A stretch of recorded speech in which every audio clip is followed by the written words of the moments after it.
بسم اللہ الرحمن الرحیم۔ السلام علیکم ورحمۃ اللہ وبرکاتہ۔ میں محمد صادق اور آپ دیکھ رہے ہیں صادق ٹی وی نورانی قیدی کے اسباق۔ کل ہم نے سبق پڑھا تھا حروف کے خاندان کا اور ان کی عادتوں کا، جو یقیناً بہت سے لوگوں کو بہت پسند آیا، ہمیں بھی پتہ چلا، اور اللہ تعالیٰ جو ہے ہمیں سمجھنے کی اور صحیح پڑھنے کی توفیق عطا فرمائے۔ تو آج ہم مرکبات میں مزید کچھ تفصیل اور اس کا آخر میں جائزہ لیں گے، جو یقیناً آج کا سبق بھی بہت ہی مفید اور بہت ہی فائدے والا ہے، تو اس کو بھی توجہ سے سنیے۔ جیسے کہ پہلے بتایا گیا ہے کہ بچوں کو مفردات میں پڑھاتے وقت اعوذ باللہ کو 4 حصوں میں اور بسم اللہ کو 3 حصوں میں پڑھائے، اور جب مفردات ختم ہو تو بچے کو اعوذ باللہ اور بسم اللہ ایک سانس میں آنی چاہیے۔ تو روزانہ معمول کے مطابق یہاں پہ میں ممکن ہے نہ لکھوں کیونکہ جگہ کی کمی کی وجہ سے، تاکہ سبق جو ہے ہم جلدی اس پہ سیکھیں اور لکھیں۔ تو اب بچوں کو روزانہ سبق پڑھاتے وقت ان کے تعوذ اور تسمیہ کا خاص خیال رکھیں کہ وہ صحیح پڑھیں۔ تو بڑھتے ہیں اب اپنے نئے سبق کی طرف کہ مرکبات میں مزید کن چیزوں کا خیال رکھنا ضروری ہے جو ہمیں بچوں کو صحیح سمجھانے کی طرف لے کے جائے۔ تو چلتے ہیں پہلے حرف کی طرف، پہلے چیز کی طرف۔ سب سے پہلے ہے ہر حرف کو علیحدہ علیحدہ پڑھائیں، ملا کر نہ پڑھائیں۔ ملا کر پڑھانے کا مطلب کیا ہے کہ آپ یہ نہ پڑھائیں، مثال کے طور پر کسی خانے میں یہ لکھا ہوا ہے عین میم دال، تو یہ لکھا ہوا ہے، تو آپ نے اس کو عین میم دال، جو حرف جتنے حرف تک کھینچا جاتا ہے اس کو اتنا ہی کھینچے۔ یہ نہ ہو کہ ایک خانے میں ایک اس طرح کا عین میم دال لکھا ہوا ہے اور وہ پڑھے عین، پھر سانس توڑے، پھر میم، پھر دال، ایک سانس میں پڑھائے۔ جو ایک سطر جتنے ایک خانے میں جتنے حروف لکھے اس کو ایک سانس میں پڑھائے، اور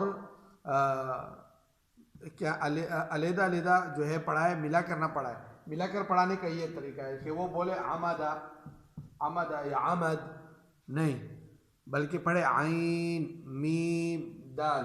ٹھیک ہے، یہ بھی سمجھ آ گیا۔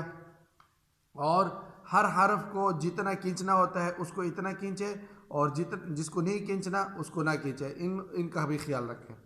دوسری چیز کا جو ہم نے خیال رکھنا ہے کہ ہر سطر جو خانے میں ہے اس کے حروف ایک سانس میں پڑھیں۔ یہ بتایا بھی، چاہے وہ ایک حرف ہو، 2 حرف ہو، 3 ہو، 4 ہو، 5 ہو، یعنی ایک حرفی ہو، 2 حرفی ہو، 3 حرفی ہو، 4 حرفی ہو، 5 حرفی ہو، جتنے بھی حروف ہے اور جتنے وہ ایک خانے میں لکھا ہوا ہے، ایک باکس میں لکھا ہوا ہے، ان سب کو ایک سانس میں پڑھانا ہے، سانس کو توڑنا نہیں ہے۔ یہ بھی کوشش کریں۔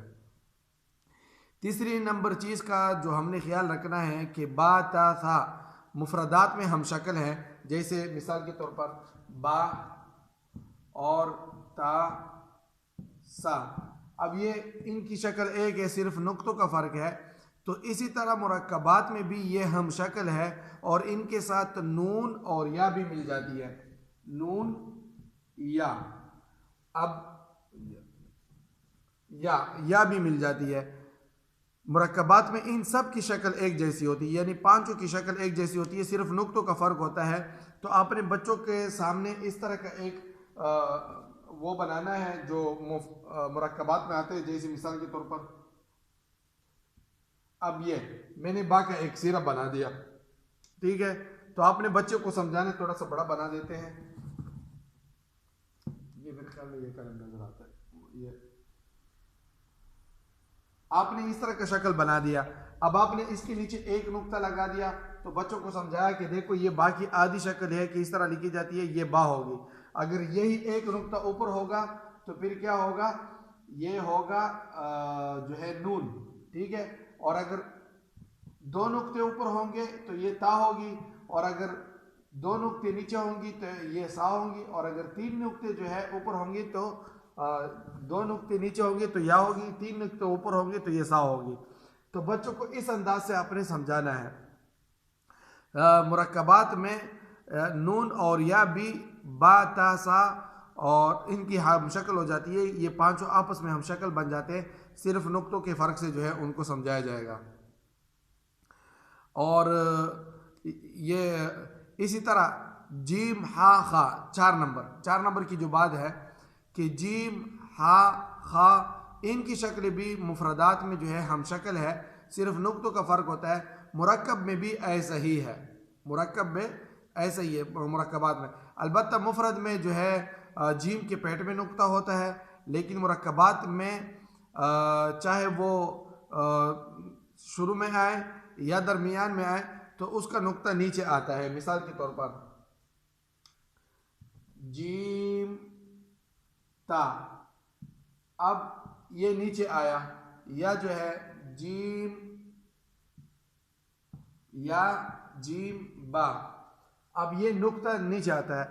لیکن مفردات میں اس کا کیا ہوتا ہے کہ درمیان میں نقطہ آتا ہے، درمیان میں نقطہ آتا ہے، جیسے یہ. باقی جو ہے اس کا مرکبات میں نیچے آئے گا، صرف اتنا فرق ہوگا.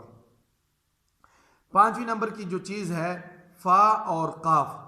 مفردات میں تو یہ الگ الگ ہوتے ہیں، لیکن مرکبات میں یہ بھی ہم شکل آ جاتی ہے.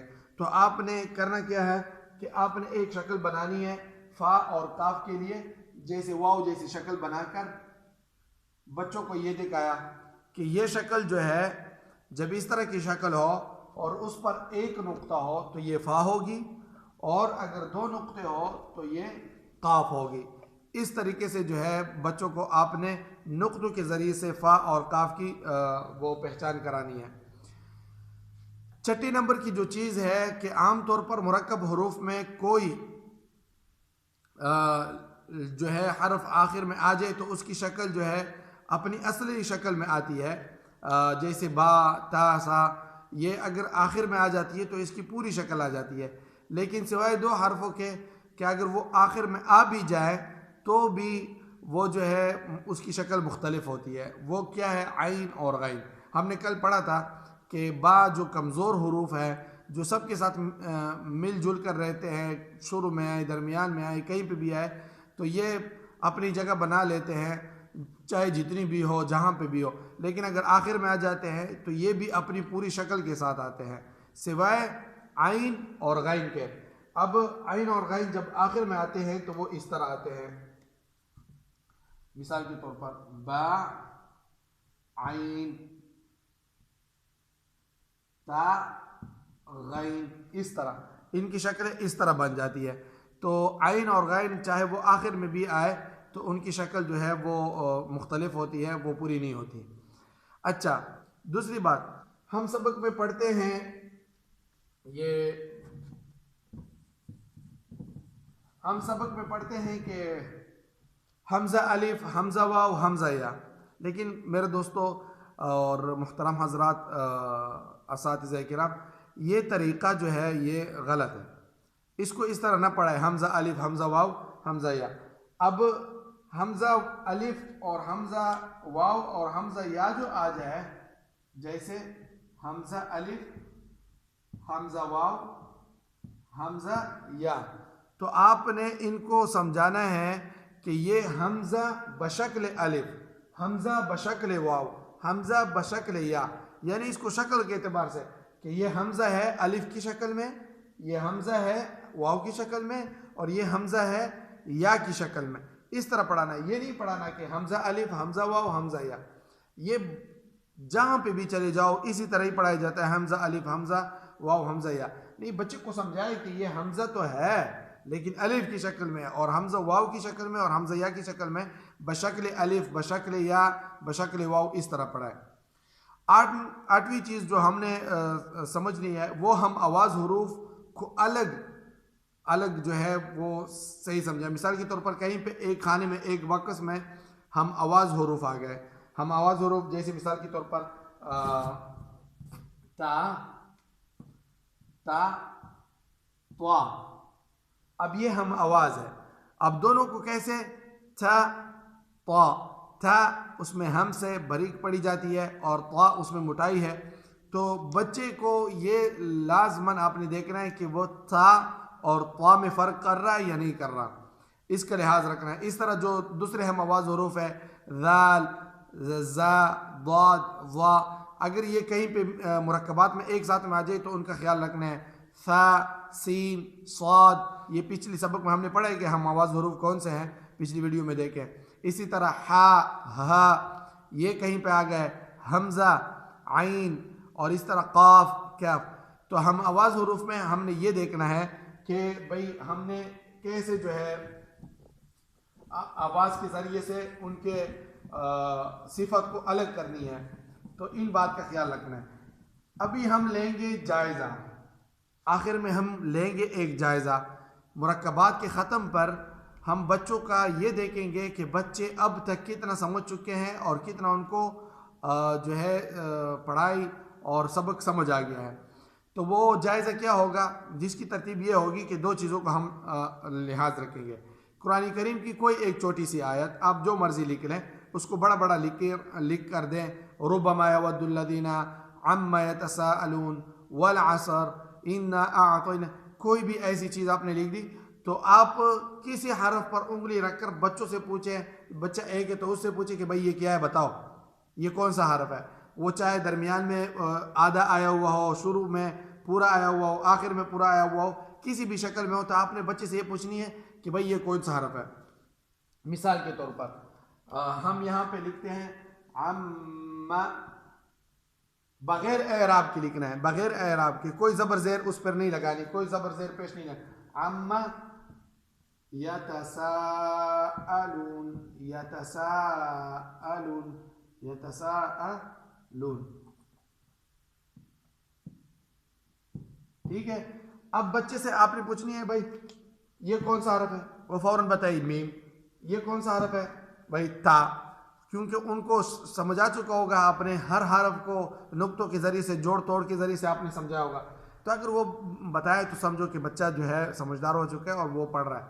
اسی طرح اسی آیت میں آپ بچے سے ویسے پوچھے، کسی حرف پر انگلی نہ رکھے کہ بھائی اس میں آپ بتاؤ کہ واو کہاں پہ ہے، تو وہ بتائے گا کہ یہاں پہ ہے. اس میں آپ بتاؤ کہ بھائی حمزہ بشکل الف کدھر ہے، تو وہ آپ کو بتائے گا کہ یہاں پہ ہے. اس میں آپ بتاؤ کہ بھائی یا کہاں پہ. اسی طرح تو یہ بھی ایک طریقہ ہے بچوں سے. یہاں تک ہم نے الحمدللہ مرکبات پڑھ لیے، آگے ہم انشاءاللہ مقطعات پڑھیں گے. امید ہے کہ باقی ویڈیو کی طرح یہ سبق بھی اور یہ ویڈیو بھی انشاءاللہ آپ کو اچھی لگی ہوگی پڑھانے کے اعتبار سے. امید کرتا ہوں کہ آپ بھی اسی طریقوں کو اپنائیں گے اور اسی طریقے سے اپنے بچوں کو سمجھائیں گے، جو بہت ہی بہترین طریقہ ہے. اللہ تعالی ہمیں سمجھنے کی اور عمل کرنے کی توفیق نصیب فرمائے. اجازت چاہتے ہیں، انشاءاللہ پھر ملتے ہیں کسی ایک اور ویڈیو میں اور ایک سبق پہ. کل کو یہ ویڈیو اور سبق جو ہے صدقہ جاری سمجھ کر اس کو شیئر کریں.